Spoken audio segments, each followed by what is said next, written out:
ચાલો બધા આવજો આવજો, હું તો બસમાં બેસીને ચાલ્યો ભાઈ. ભાઈ આજે વંશભાઈને જવાનું હતું સુરત, એટલે એના દાદા ને બાને મળી હાથ મલાવીને ભાઈને જવાનું હતું, એટલે જો બાટલો પહેરીને તૈયાર થઈ ગયો તો અમેરિકા જવા કપડાં પહેરીને.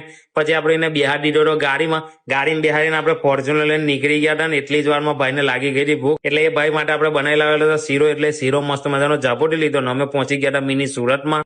પછી આપણે 400 ચોકડી પહોંચ્યા ને એ ભાઈને લાગી ગઈ હતી ગરમી, એટલે ભાઈ તો કપડાં કાઢ નાખ્યા અને પછી કહે કે મને બીજા કપડાં પહેરાવી દો, એટલે આપણે એમને બીજા કપડાં પહેરાવી દીધા હતા. પછી આપણે ત્યાંથી ભરૂચ સિટીમાં નીકળી ગયા હતા ને આવી ગયા હતા સીધા ભોલાવ ડેપોમાં.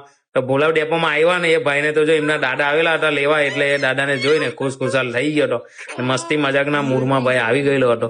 પછી આપણે ભોલાવ ડેપોમાં એમને મૂકી દીધા હતા અને મૂકીને પછી ભાઈ મેં કીધું કે ભાઈ તમારે તો આજે બસની રાહ જોવી પડશે. તો જો આ રમતો રમતો બસની રાહ જોતો હતો.